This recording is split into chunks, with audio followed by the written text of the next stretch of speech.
La portion de texte que nous voulons lire et qui nous accompagnera ou qui sera la fondation des choses que nous nous dirons tout au long de ces 3 jours se trouve en 1 Roi chapitre 18, versets 41 à 46.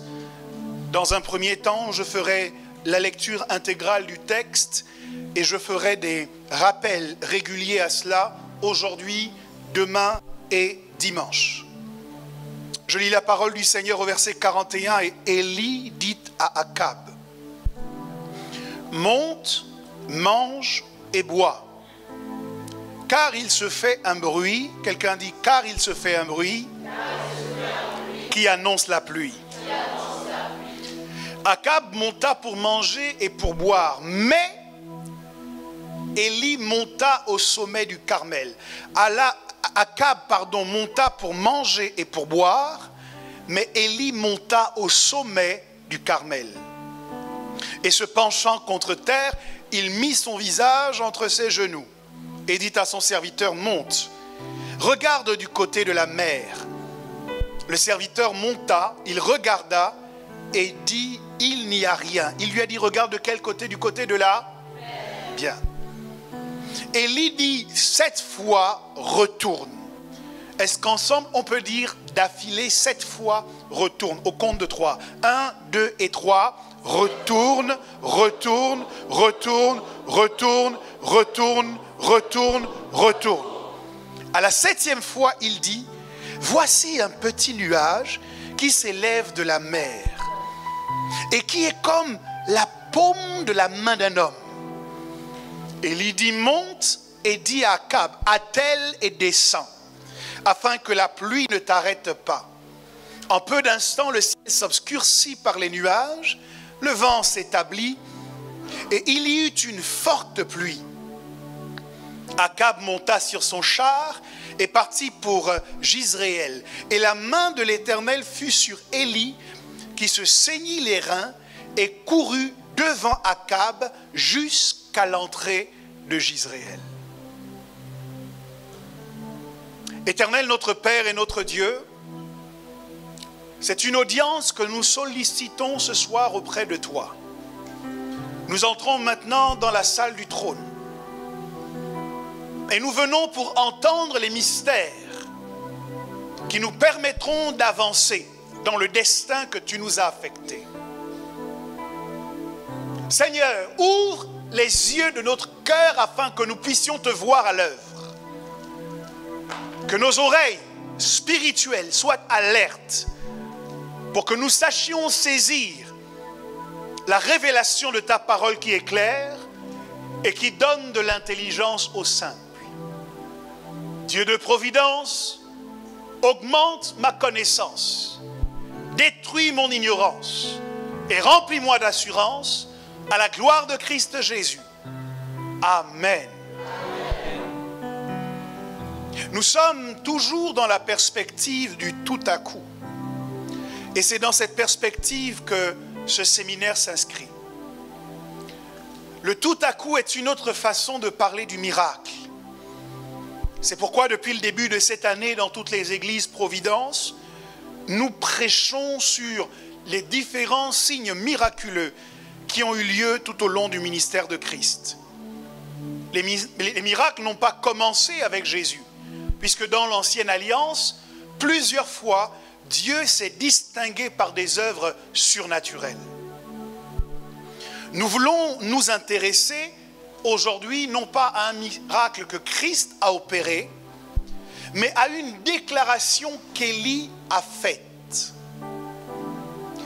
Pourquoi cette déclaration est-elle importante pour nous? Pour au moins 2 raisons, sinon 3.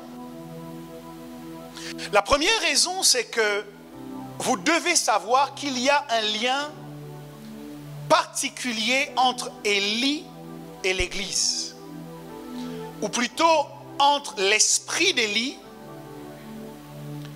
et l'action de l'Église. C'est en se basant sur le travail qu'Élie a fait en Israël, c'est-à-dire principalement de ramener le cœur des enfants d'Israël qui s'étaient égarés vers les idoles, de ramener leur cœur à Dieu. C'est en se basant sur cette mission que dans Malachie, Dieu dira qu'avant que le jour de l'Éternel ne paraisse, avant que Jésus-Christ n'arrive, Dieu prend l'engagement d'envoyer de nouveau Élie. Et il dit qu'Élie ira à nouveau pour ramener le cœur des enfants vers le Père et le cœur des pères vers les fils. Lorsque Jésus-Christ arrive, plusieurs personnes vont le confondre à la figure d'Élie. Quand il demandera à ses disciples, qui dit-on que je suis? On lui répondra, certains disent que tu es Élie. Pourquoi? Parce que tout Israël, à ce moment, attendait qu'Élie revienne. Selon les prophéties qui avaient été faites, le Messie ne pouvait pas arriver sans que Élie n'ait été manifesté. Mais de l'aveu même de Jésus, nous découvrons que celui qui est venu ne s'appelait pas Élie, mais il agissait dans l'esprit d'Élie. Et celui qui a précédé Christ n'est autre que Jean le Baptiste. Jésus dira lui-même, c'est lui, l'Élie, qui devait venir. Élie a précédé la première venue du Messie en allant dans les déserts et en prêchant à tous ceux qui venaient à lui le message de la repentance, en leur proposant de recevoir le baptême pour le pardon de leurs péchés. Ainsi, Jean le Baptiste s'inscrivait en droite ligne de la mission première d'Élie, qui consistait à ramener le cœur des enfants vers celui du Père. Je vois les disciples constater que Jésus-Christ est enlevé au-dessus d'eux. Et un ange arrive leur disant, pourquoi restez-vous ainsi à scruter les cieux? De la même manière qu'il est parti, de la même manière il va revenir. Tous autant que nous sommes en tant que chrétiens, nous savons que Jésus revient. Sauf que la règle que le Père a établie, c'est qu'avant que Jésus ne revienne, Élie doit revenir. Parce que c'est Élie qui a la mission de préparer l'atmosphère de la venue du Seigneur. À l'époque, en Israël, c'était Jean le Baptiste à qui cette charge incombait. La question que nous devons nous poser, nous qui attendons Jésus, c'est de savoir où est l'Élie qui doit précéder Jésus.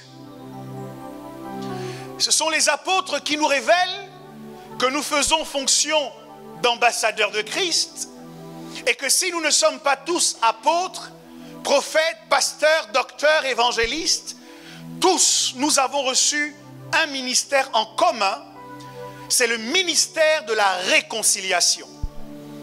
De la même manière qu'Élie est venu pour réconcilier les fils avec les pères, de la même manière l'Église a reçu le ministère de la réconciliation qui a vocation à annoncer à tous ceux qui veulent bien l'entendre que Dieu les aime et que Dieu veut que tout homme soit sauvé. La première raison pour laquelle cette phrase mérite notre analyse, c'est parce que ce qui concerne la vie d'Élie, dans une grande mesure, nous concerne aussi.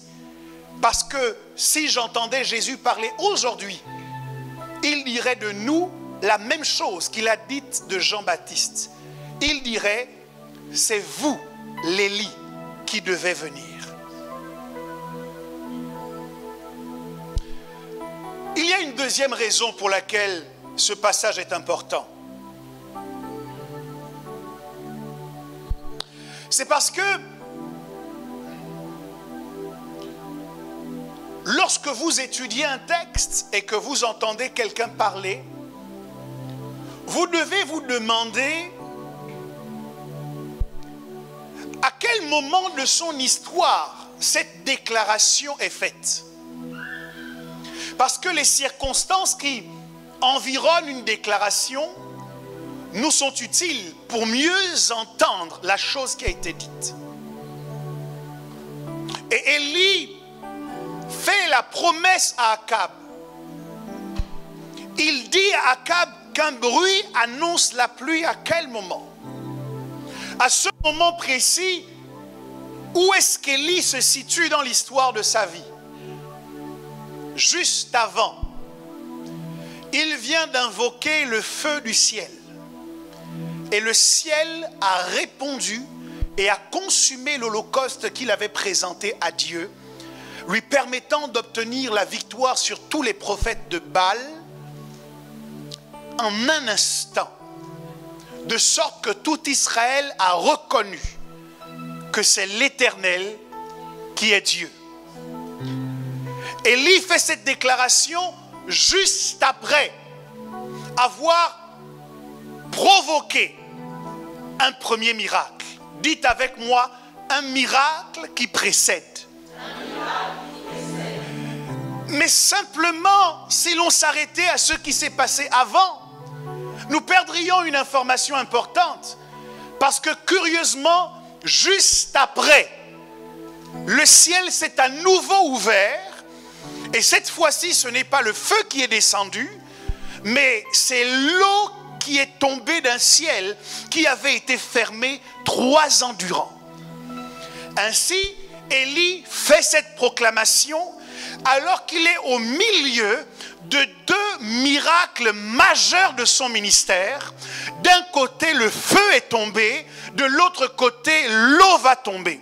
Et alors qu'il se situe au milieu de ces 2 miracles, Élie fait une déclaration prophétique. Il dit, il se fait un bruit qui annonce la pluie.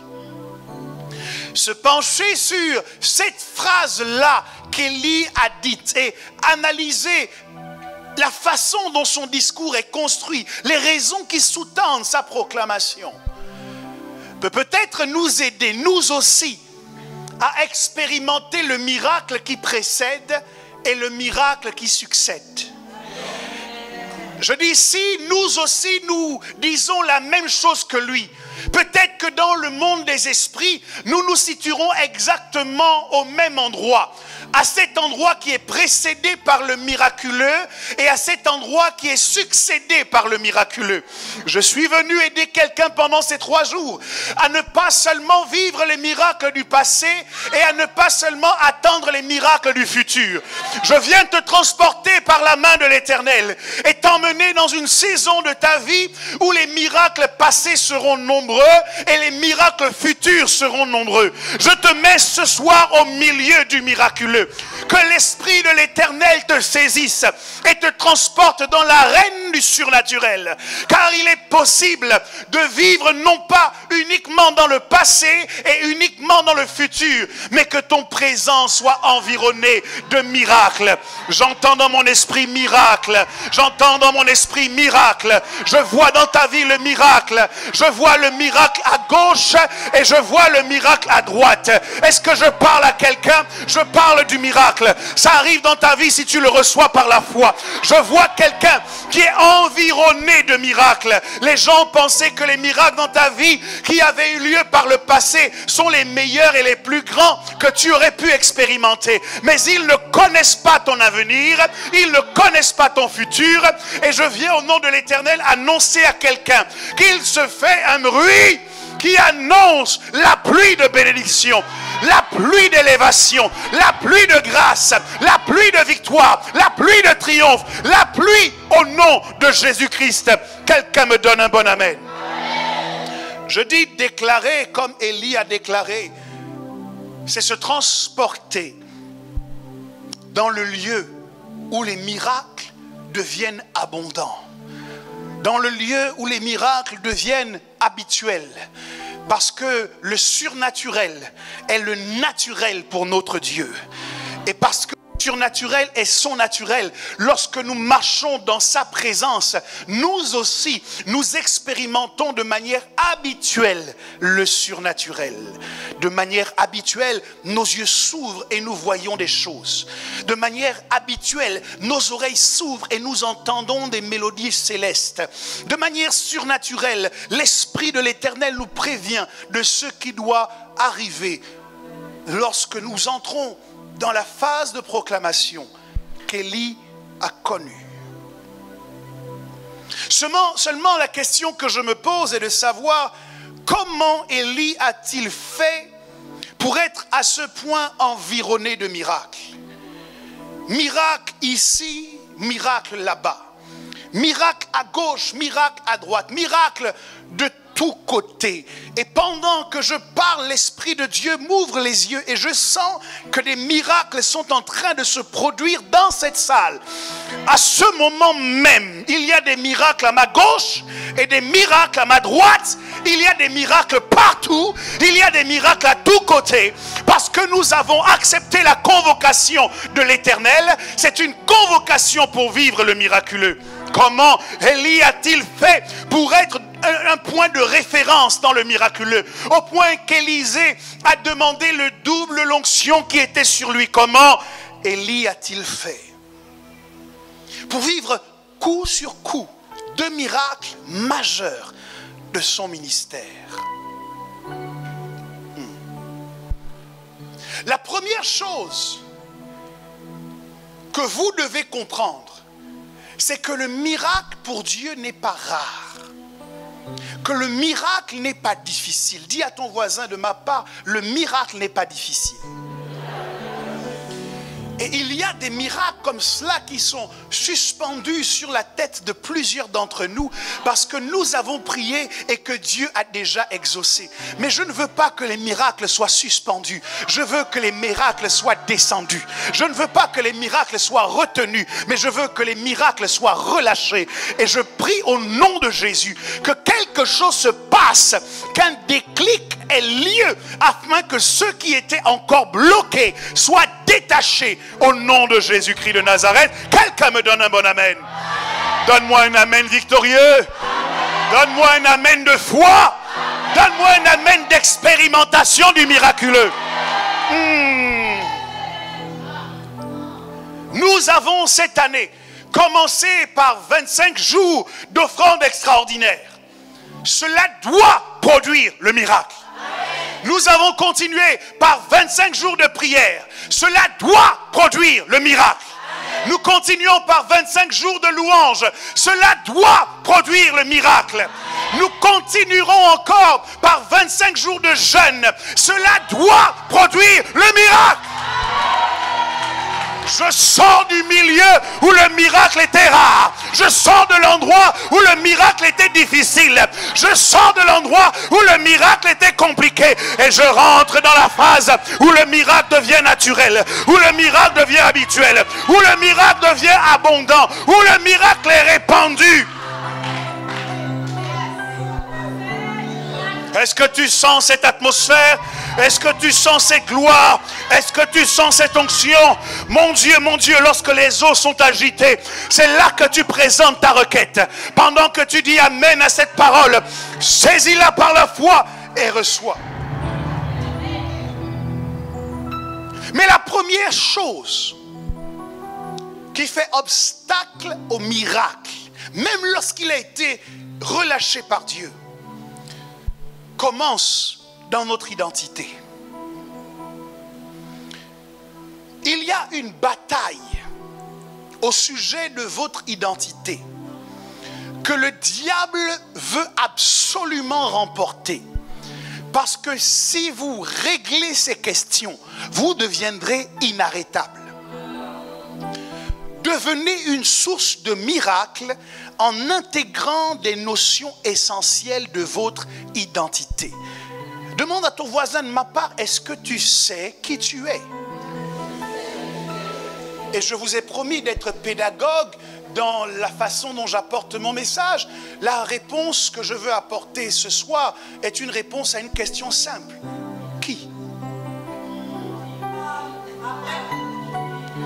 Dans toute cette histoire, qui parle? Parce que c'est bien beau de dire il se fait un bruit, mais vous devez savoir que la personne qui le dit a aussi son importance. Je sais, nous sommes enfants de Dieu, nous sommes chrétiens et nous sommes habitués aujourd'hui à avoir un langage assez chrétien. Culturellement, nous sommes convertis. Et aujourd'hui, tout le monde culturellement peut dire je proclame, je déclare, by fire, by force, qu'il en soit ainsi que je le déclare et pas autrement. Sur le parking, celui qui est un fait menteur est capable lui aussi de dire: je proclame et je déclare. Il lui suffit d'avoir un bon téléphone avec une bonne connexion et une jolie caméra pour aller sur les réseaux sociaux et dire à son tour: je prophétise, je proclame et je déclare. Mais la question qui doit être posée, c'est de savoir qui parle. Ce qui compte, ce ne sont pas les paroles. Ce qui compte, c'est qui prononce les paroles. J'ai découvert que nous ne devons pas accorder de l'importance à toutes les paroles qui sont prononcées dans l'atmosphère, parce que le monde des esprits est habitué à ne pas mettre toutes les paroles au même niveau. Et il est dommage que dans notre vie chrétienne, nous donnions le micro sur notre vie à des gens qui ne devraient être invités à aucune conférence au sujet de notre destinée. Je suis au courant que dans ta famille, des gens ont dit que tu échouerais. Que dans ta famille, des gens ont dit que tu ne valais rien. Que sur ton lieu de travail, on a dit que de mauvaises paroles à ton sujet. Et je suis outré de te voir tout de suite être frustré par les mauvaises choses qu'ils ont dites.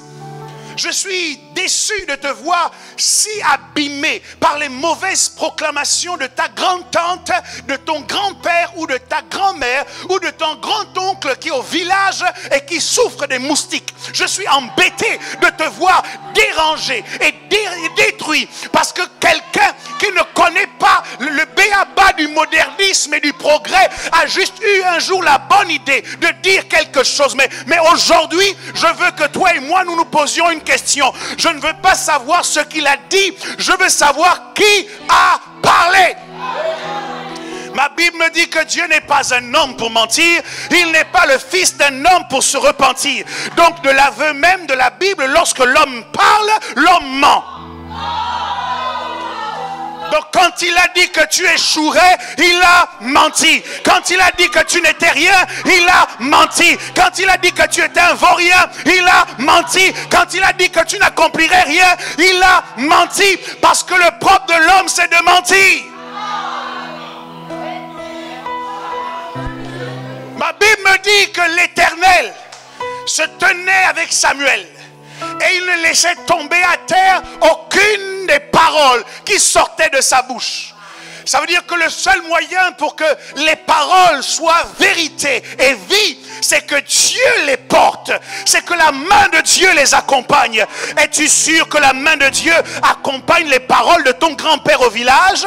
Es-tu sûr que la main de Dieu est derrière les paroles de ton manager au travail? Es-tu sûr que la main de Dieu est derrière les paroles de toutes ces personnes qui par jalousie ne cessent de dire des mensonges à ton sujet? La question, ce n'est pas qu'est-ce qu'ils ont dit, mais qui a parlé? Laisse-moi te donner une information capitale.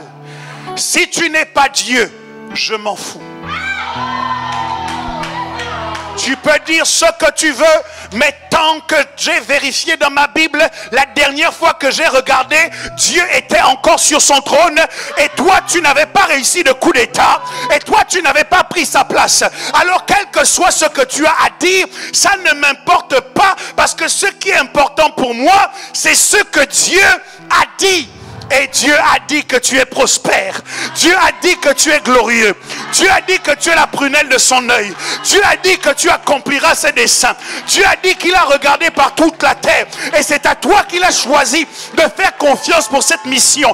Dieu a dit qu'il ne te délaissera pas. Dieu a dit qu'il ne t'abandonnera pas. Dieu a dit que les eaux ne te submergeront pas. Que les flammes ne te consumeront pas. Est-ce qu'il y a quelqu'un en ce lieu à qui Dieu a dit?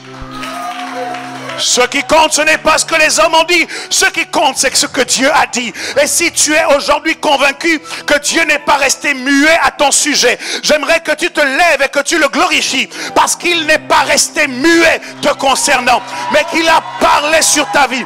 Célèbre-le pour les paroles de bénédiction. Célèbre-le pour les paroles de grâce. Célèbre-le pour l'introduction dans la faveur. Tu as trop pleuré à cause des mauvaises paroles. Tu as trop pleuré à cause des malédictions. Je te propose de te réjouir à cause des bénédictions. Je te propose de faire du bruit à cause des grâces. À cause, oh Dieu, oh Dieu, oh Dieu, oh Dieu, pendant que tu le fais, il y a une délivrance qui s'opère. Pendant que tu le fais, il y a une libération.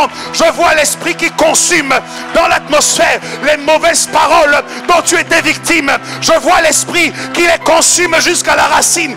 Parce que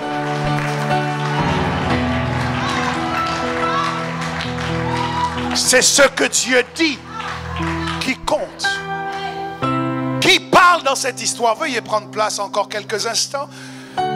C'est un homme du nom d'Élie. Ce soir, je veux vous parler de l'archétype d'Élie. Demain, je vous parlerai du mystère du bruit. Et je finirai dimanche par le secret de la pluie. L'archétype Élie. Vous devez vous renseigner sur les gens qui parlent, parce que la question du qui es-tu est systématiquement posée par le monde spirituel afin de voir si véritablement vous devez expérimenter le surnaturel. En Acte 19 au verset 15, l'esprit n'a-t-il pas répondu, l'esprit malin, au fils de Séva? Il a dit: je connais Jésus et je sais qui est Paul, mais vous, qui êtes-vous? Ainsi, lorsque tu as envie de saisir le miracle, il y a un agent qui est là pour te demander: qui es-tu? Au moment où tu dis: je saisis ma guérison, il y a un agent qui est là affecté pour te questionner sur ton identité. Et souvent, dans cette phase, nous avons tellement de mauvaises réponses qui nous envahissent que tout seul, nous arrêtons de prier pour ce sujet et nous nous retirons parce que nous avons trop conscience de qui nous sommes. Dans ces notions d'identité, le diable questionnera votre qui es-tu? Il questionnera aussi votre légitimité. De quel droit demandes-tu cela? De Samuel 19, verset 28, nous rapporte les paroles de Méphibosheth à l'endroit de Saül, de David. Il dit: car tous ceux de la maison de mon père n'ont été que des gens dignes de mort devant le roi mon Seigneur. Et cependant, tu as mis ton serviteur au nombre de ceux qui mangent à ta table. Il continue en disant: quel droit puis-je encore avoir et qu'ai-je à demander au roi? Ce questionnement auquel Méphibosheth répond est un questionnement spirituel qui est posé à chacun d'entre nous. Quelle est ta légitimité? De quel droit demandes-tu ceci à Dieu? Et lorsque cette question est posée, nous remontons systématiquement aux œuvres que nous avons pu pratiquer, à l'expérience que nous avons. Méphibosheth s'est référé à ce que les gens de la maison de son père avaient pu faire. Et il dit: à cause de tout cela, je n'ai aucun droit de demander quoi que ce soit au roi. Nous sommes nombreux à avoir accepté subtilement que nous n'avons plus aucun droit de demander quoi que ce soit au roi. La troisième chose qui est questionnée et qui est également liée à notre identité, c'est la question de l'autorité. La question de l'autorité, c'est qui t'a envoyé? Luc chapitre 20 au verset 2 nous rapporte les paroles de ces gens qui remettaient en doute l'autorité de Jésus. Il lui dit: dis-nous, par quelle autorité fais-tu ces choses? Ou qui est celui qui t'a donné cette autorité? Lorsque vous voudrez faire preuve de force, de fermeté, cette petite musique va commencer à résonner en vous. Qui t'a envoyé? Ce n'est plus tellement quelles sont tes expériences ou qu'est-ce que tu as fait, mais c'est de savoir qui est derrière toi. Qui est-ce qui te permet de faire ce que tu fais? Et pour ceux d'entre nous qui ne sont pas sûrs de la relation qu'ils entretiennent avec leur Père dans le ciel, là encore, nous nous excluons d'une vie pleine de confiance et d'assurance. C'est Élie qui va nous aider à sortir de ces questionnements. Élie est l'un des plus grands prophètes. On l'appelait le Tishbite. Et attention, pour que ce soit bien clair, on l'appelait le Tishbite de Galaad. Pourquoi? Parce que il y avait une autre ville qui s'appelait Tishbé et qui était beaucoup plus connue. Elle se trouvait en Galilée. Donc, quand on parlait de lui, on voulait s'assurer qu'il n'y avait pas de confusion au sujet de la ville d'où il venait. Il ne venait pas de la ville célèbre qui s'appelait Tishbé. Il venait de la ville qui était inconnue au bataillon, de la ville qui n'avait rien pour attirer le regard. Élie, au regard de la ville d'où il sortait, n'était pas censé accomplir des exploits et devenir un prophète majeur de l'Ancien Testament. Plus encore, il n'était pas censé être celui qui apparaîtrait sur la montagne de la transfiguration, aux côtés de Jésus dans la Nouvelle Alliance et aux côtés de Moïse. Plus encore, rien ne le prédestinait à être celui dans l'Ancien Testament avec Enoch qui ne connaîtrait pas physiquement la mort. Il sortait de Tishbé en Galade. Imaginez un instant la ville la moins célèbre, la moins prospère, la moins propice que vous connaissiez. Et imaginez naître dans cette ville, grandir dans cette ville et sortir de cette ville. Habituellement, nous considérons que nous sommes mal barrés dans la vie.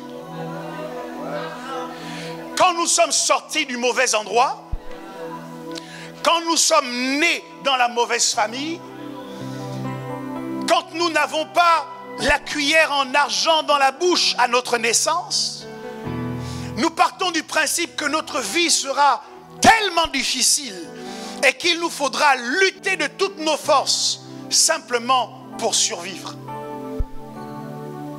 Beaucoup de gens sont dans cette assemblée et sont contents parce qu'ils ont le minimum pour vivre. Seulement, cet Élie qui sortait de nulle part a réussi à exploser toutes les statistiques qu'on aurait pu faire à son sujet. On ne sait pas où est-ce qu'il a appris le prophétique. On ne connaît pas son père spirituel. On ne sait pas où il a fait ses classes. On ne sait même pas comment Dieu s'est révélé à lui.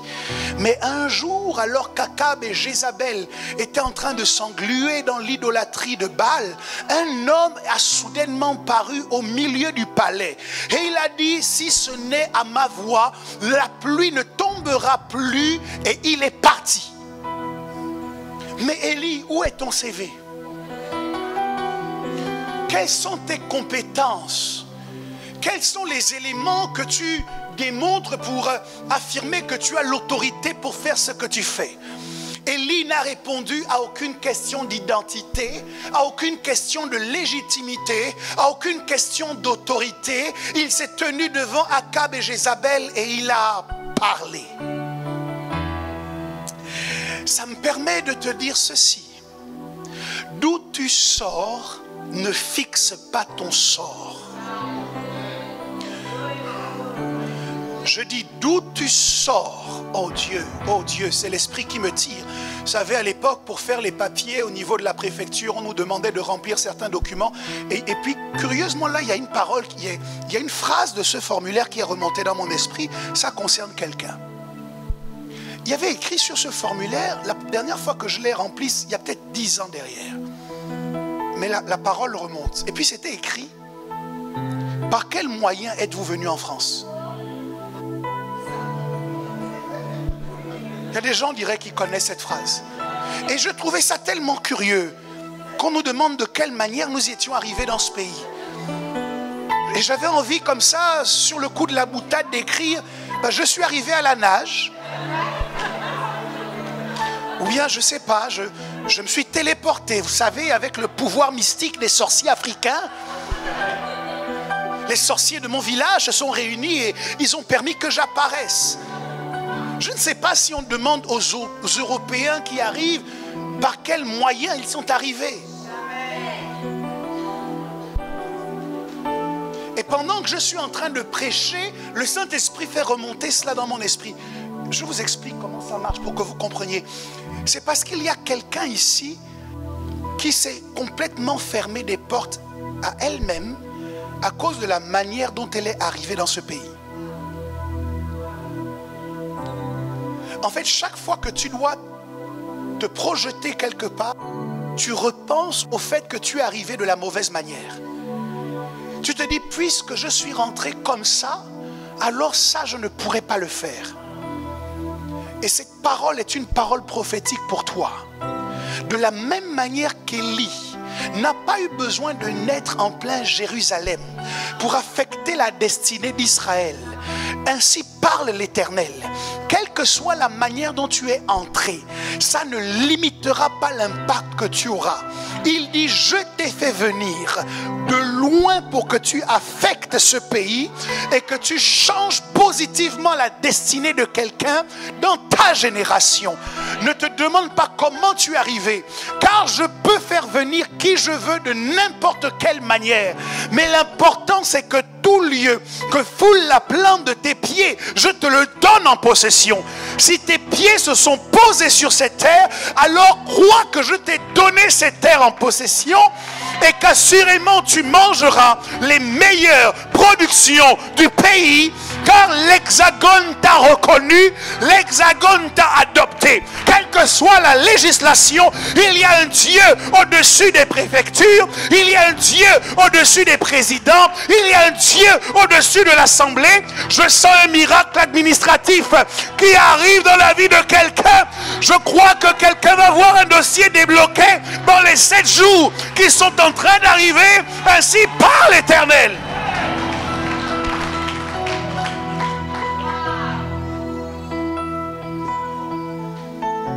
D'où tu sors, ne fige pas ton sort.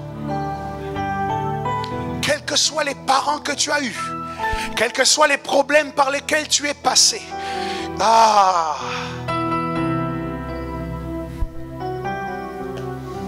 Je ne sais pas si vous avez déjà vu ces émissions où on rencontre dans la rue un SDF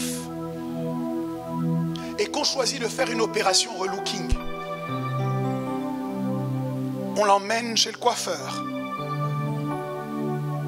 Il fait de la manucure, de la pédicure.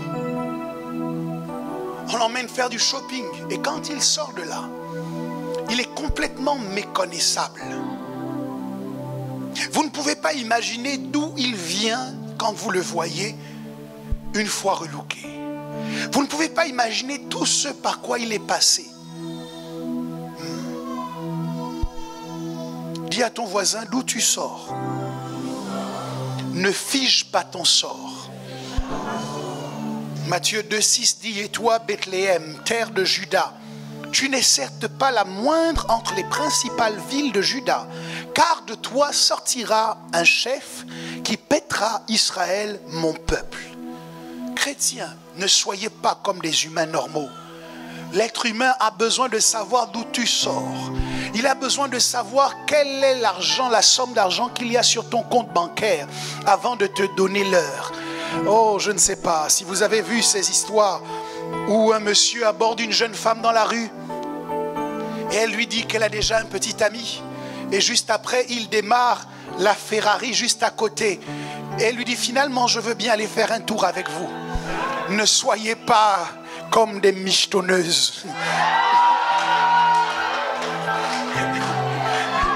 Si vous connaissiez l'histoire de Rahab, une prostituée de Jéricho, qui est rentrée dans la lignée royale de Jésus-Christ, vous ne mépriseriez plus jamais votre identité, votre destinée, à cause de ce par quoi vous êtes passé.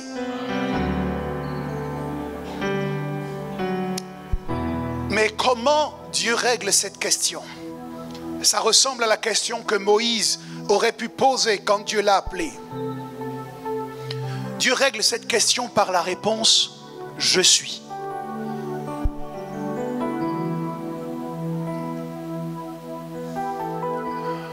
Seigneur, aide-moi. Seigneur, aide-moi.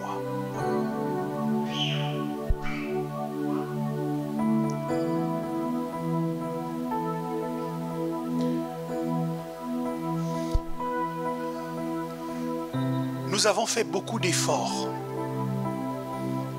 pour apprendre à nous écouter, à écouter ce que nous ressentions.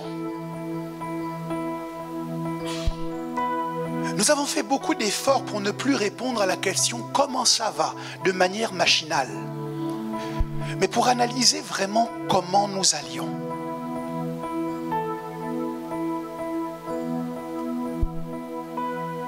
Et lorsque nous avons redécouvert la conscience de nous-mêmes, enfin, nous apprenions à pouvoir dire non quand nous voulions dire non. À apprendre de nouveau à respecter notre personne, notre volonté. Mais par la même occasion, nous sommes tombés dans un piège. Parce que le corps est comme un tonneau des Danaïdes. J'emprunte cette image à la mythologie grecque. Si vous faites attention, vous vous rendrez compte que malgré tous les efforts que vous faites pour aller bien, ce corps vous renvoie toujours l'information qu'il y a quelque chose qui ne va pas.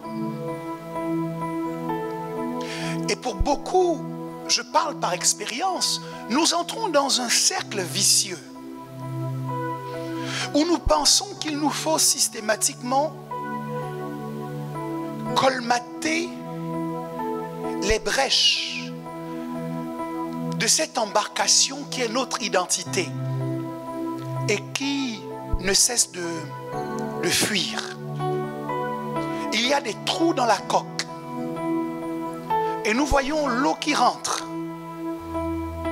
et nous allons courir pour rapidement colmater les différentes brèches. Mais de mois en mois, d'année en année, il y a toujours de nouvelles brèches qui se creusent.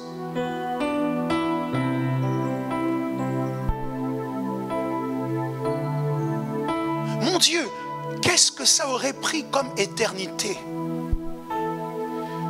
pour réparer quelqu'un comme Moïse?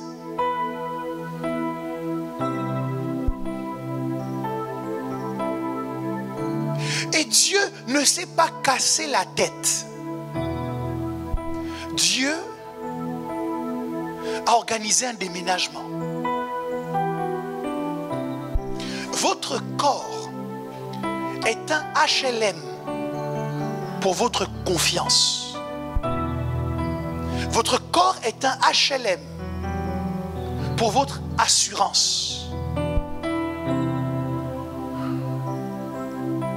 C'est très facile de vous faire perdre votre confiance en vous, en vous rappelant les mauvaises choses que vous avez faites.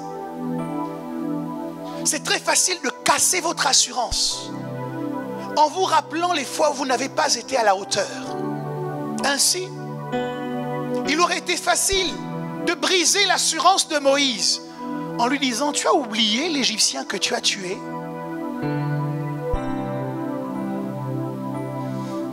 Alors Dieu a décidé que la confiance de Moïse ne pouvait plus habiter plus longtemps dans une habitation à loyer modéré. Votre corps est un HLM. Souvenez-vous, il a été fait à partir de quoi? La boue. Comment vous avez pu prendre une chose qui a été faite à partir de la boue pour y domicilier la chose la plus importante de votre destinée, c'est-à-dire l'assurance?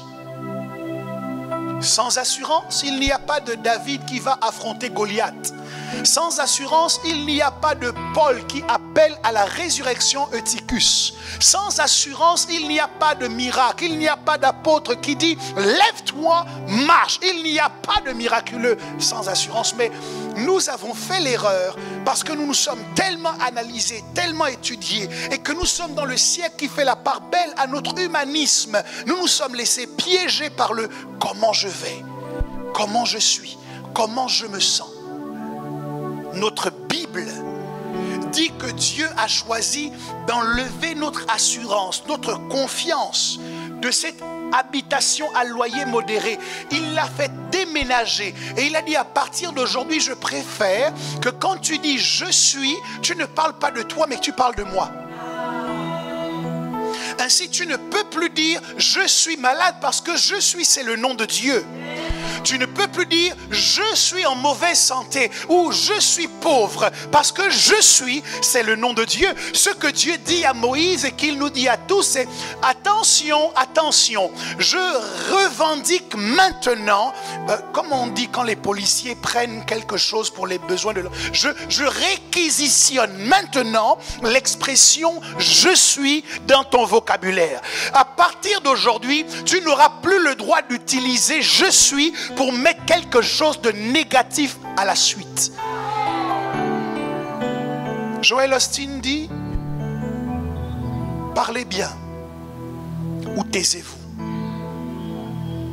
Ainsi, lorsque Moïse arrivait et qu'il disait je suis, automatiquement, il pensait à Dieu.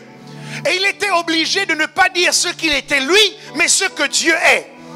Le faible ne peut plus dire je suis faible parce que quand il dit je suis, c'est le nom de Dieu. Il dit donc je suis fort. Le pauvre dit je suis riche. Le malade dit je suis guéri. Pourquoi? Parce que je suis est le nom de Dieu. Ce soir, tu dois être d'accord de permettre, d'autoriser le déménagement de ta confiance, le déménagement de ton assurance.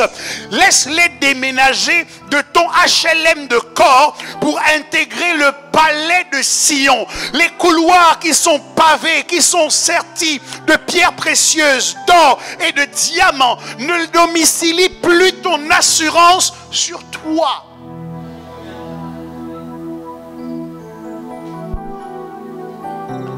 Qui es-tu?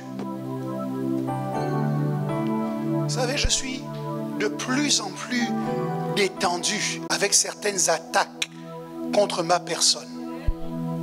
Je trouve ça très drôle. Il y a longtemps que je suis sorti des guéguerres de cours de récréation, de savoir qui est le plus fort, qui est le plus beau, qui est le plus intelligent, qui prêche le mieux, qui a le plus d'onction. Il y a longtemps que je suis sorti de là. Et chaque fois qu'une flèche arrive pour dire mais est-ce que tu n'es pas comme ceci? Est-ce que tu n'as pas fait cela? La flèche arrive à la mauvaise cible parce qu'il y a longtemps que j'ai changé d'adresse. La dernière fois que j'ai vérifié, Dieu était encore parfait. La dernière fois que j'ai vérifié, Dieu était encore saint. La dernière fois que j'ai vérifié, Dieu était encore juste. Je ne me sens plus atteint. Je ne me sens même pas attaqué par ce que les gens disent de moi parce que je suis m'a envoyé vers vous. Oh Dieu, il y a un miracle qui va tomber dans la vie de quelqu'un quand il aura compris ça. Parce que dès que tu rentres pour prendre le miracle et qu'on te demande, mais c'est pas toi. Non, je crois que vous vous trompez de personne. J'ai changé d'adresse. Dis à ton voisin, je suis. Dois déménager maintenant. Dis-lui ton je suis. Doit déménager maintenant. Il me reste 10 minutes. C'est ça?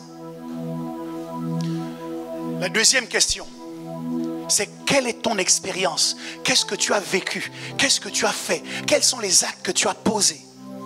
Et en te posant ces questions, on veut te disqualifier de quelque chose de glorieux.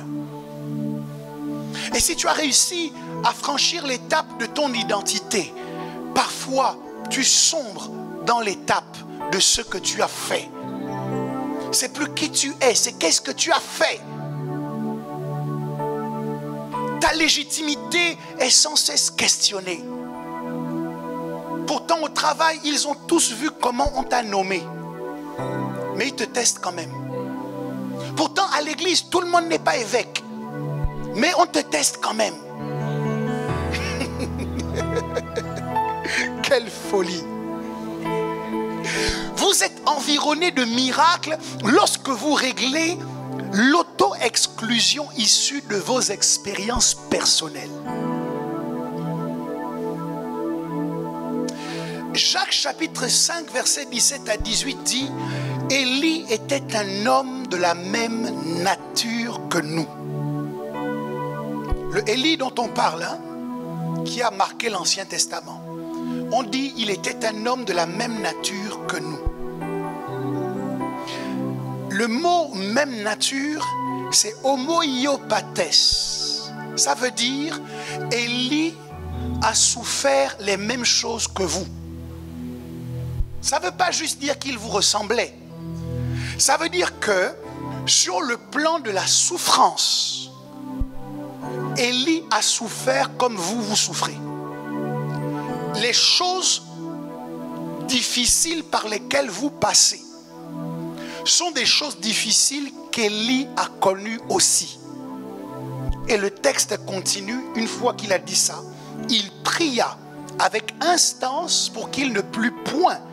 Et il ne tomba point de pluie sur la terre pendant 3 ans et 6 mois. Le même qui a souffert les mêmes choses que toi, la Bible te dit, il a prié pour qu'il ne pleuve pas. Le ciel s'est fermé. Et je sais, tu t'es dit peut-être que c'était une question de chance. Le texte continue au verset 18.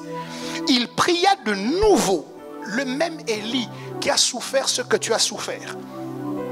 Il pria de nouveau et le ciel donna de la pluie et la terre produisit son fruit. Mon Dieu.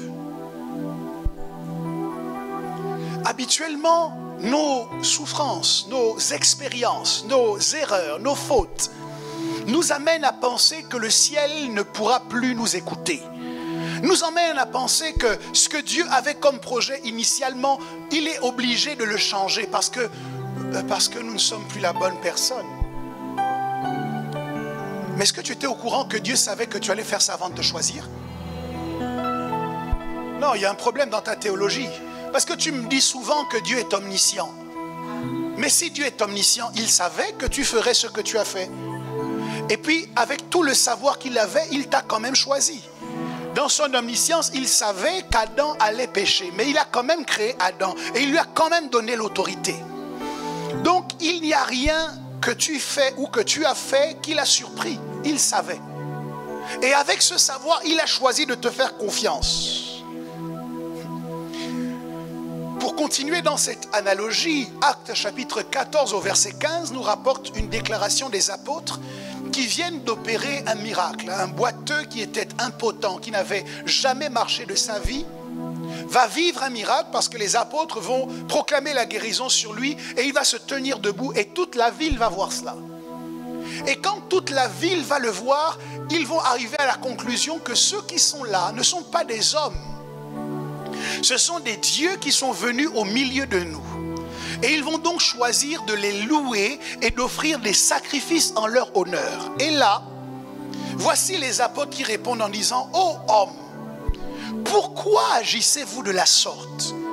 Nous aussi, nous sommes des hommes de la même homoiopathèse que vous. » Les apôtres disent: nous aussi, nous avons les problèmes que vous avez. Nous aussi, nous avons les expériences néfastes que vous connaissez. Qu'est-ce que ça veut dire?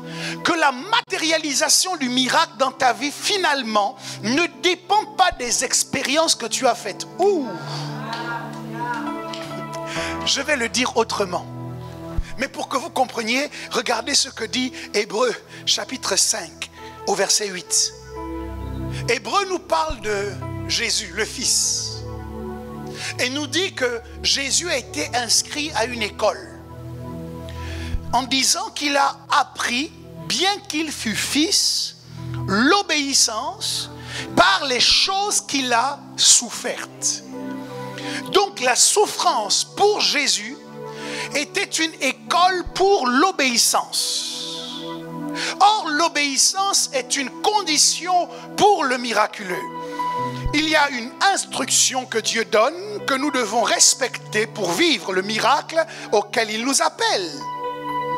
Je m'appuie donc sur ce passage pour dire que la souffrance est l'école de l'obéissance.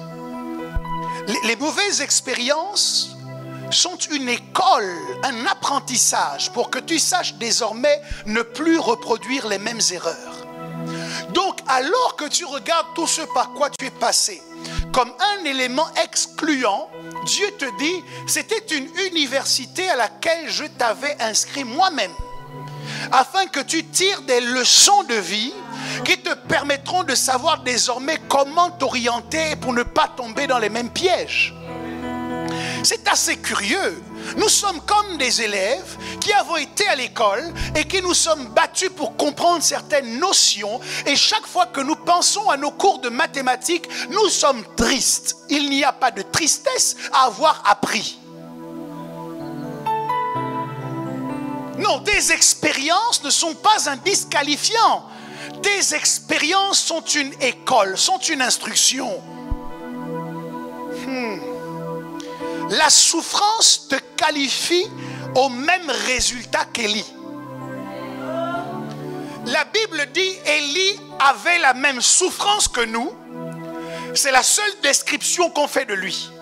On ne dit pas Élie a beaucoup prié comme nous. On ne dit pas Élie était plus spirituel. Non, on dit il a souffert. Donc ce qui était la charge qui alimentait sa vie de prière, c'est une souffrance qu'Élie éprouvait, de voir les prophètes de l'Éternel massacrés, de voir Israël aller vers les dieux, les idoles, de voir la nation dans laquelle nous sommes se détourner du seul vrai Dieu. Tout cela occasionne une souffrance qui constitue le carburant de notre intercession. Et c'est parce que nous avons souffert, parce qu'on t'a humilié, parce qu'on t'a rejeté, parce qu'on ne t'a pas pris au sérieux quand tu parlais de Dieu. C'est à cause de tout cela que quand Dieu regarde, il dit c'est toi que je veux utiliser. La souffrance est l'école de l'obéissance. Et même Jésus a dû passer par cette école pour apprendre l'obéissance. Je dois vous dire que le Fils qui n'apprend pas à obéir est le Fils qui va continuer de souffrir.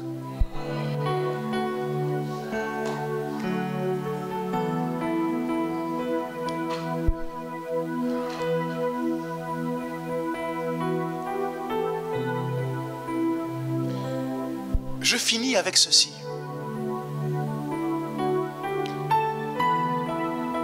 Qui t'a envoyé?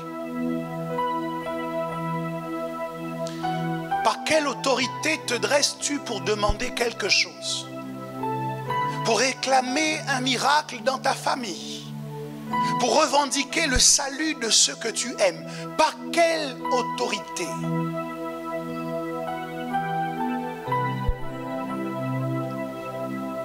Celui qui a envoyé Élie se révèle lorsqu'il répond du ciel par le feu. C'est d'ailleurs la question qu'Élie pose, ou plutôt l'affirmation qu'Élie fait. Il dit, Éternel, montre à ce peuple que je suis ton serviteur et que c'est par ta parole que j'ai fait toutes ces choses. Le feu qui descend vient confirmer non seulement que Dieu est le seul vrai Dieu, mais aussi que c'est lui qui avait envoyé Élie faire tout cela, et également qu'Élie était bien son serviteur.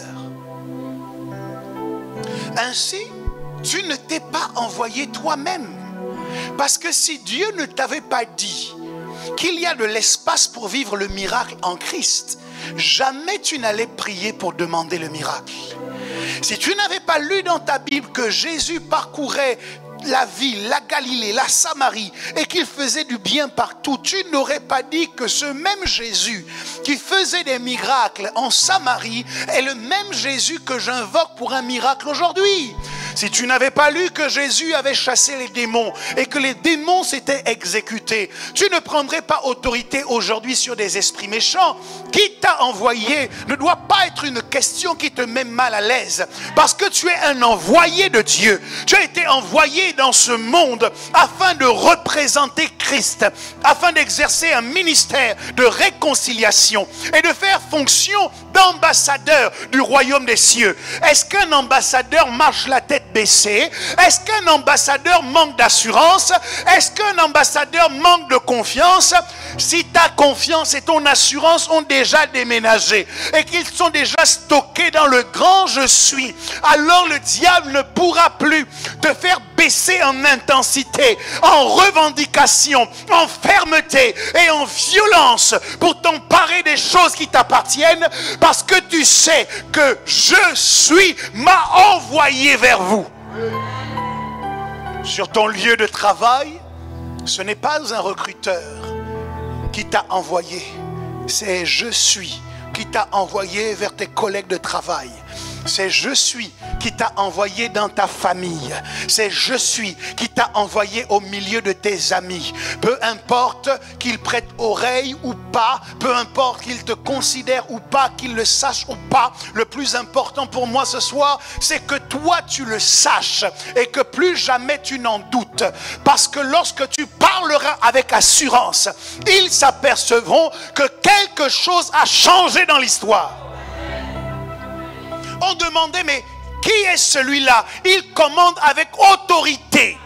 Donc c'est la façon dont Jésus parlait qui surprenait les gens. Avant même les résultats, l'autorité que Jésus utilisait était choquante pour ceux qui l'entendaient et qui le voyaient opérer. Où est ton autorité? Elle repose sur celui qui t'a envoyé. Lorsque vous êtes dans une famille et que vous devez aller vous adresser à un de vos frères, la manière dont vous lui parlez n'est pas exactement la même que lorsque le père de la maison vous a envoyé. Lorsque vous arrivez, que vous dites « Papa a dit », vous n'avez même pas besoin d'entendre sa réponse, sa négociation pour qu'il vous explique qu'il est en train de faire autre chose. Non, vous dites « Papa a dit », vous vous retournez et vous êtes parti.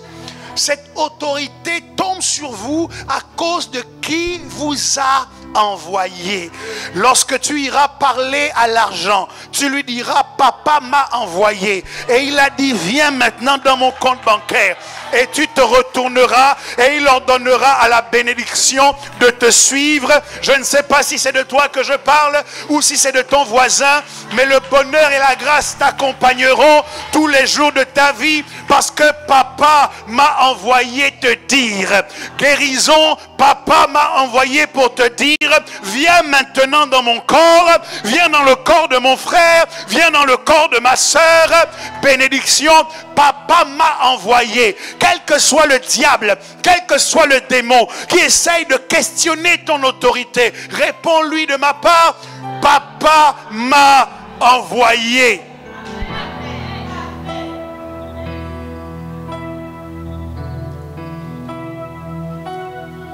C'est la parabole du bon samaritain qui trouve un homme qui a été agressé par des brigands, qui l'emmène à l'hôtellerie afin qu'on le soigne et qu'on prenne soin de lui, qu'on le guérisse, qu'on le nourrisse, qu'on l'abreuve. Et il prend de l'argent sur lui qu'il donne à lui. Et il lui dit, prends soin de lui jusqu'à ce que je revienne. Mais il est possible que l'argent que je t'ai donné là ne soit pas suffisant. Et si jamais tu devais faire d'autres dépenses, tout ce que tu auras dépensé, mets-le sur ma note. Dans la parabole du bon samaritain, le bon samaritain n'est qu'un exemple, une symbolique de Jésus-Christ. Et celui qui a été agressé nous représente, chacun d'entre nous. Et donc si nous revenons dans cette histoire, Jésus nous a pris alors que nous étions abîmés par la vie, alors que nous étions sanglants, et il nous a emmenés dans un environnement spirituel où on devait prendre soin de nous. Et il a donné des instructions à des entités, à des anges, de prendre soin de nous. Et puis il leur a dit, voici, je vous donne une certaine somme. Mais si jamais la somme que j'ai donnée pour prendre soin de lui ne suffisait pas, continuez la dépense et mettez le reste sur ma note.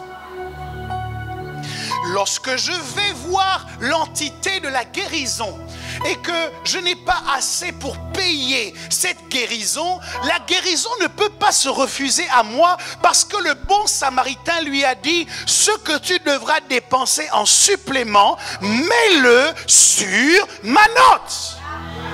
Ainsi, ce n'est pas moi qui crée les conditions pour que la guérison me soit attribuée, mais la note du bon samaritain court encore. J'ai un cahier de bons illimité au niveau de la boutique de la bénédiction. J'ai un cahier, un crédit illimité, une ligne de crédit qui ne s'arrêtera pas dans toutes les bénédictions, les faveurs et les grâces dont j'ai besoin pour accomplir mon destin. Lorsque Dieu m'a appelé, il m'a dit, l'argent ne serait jamais un problème pour toi. Ainsi, je ne m'inquiète pas, je ne crains rien.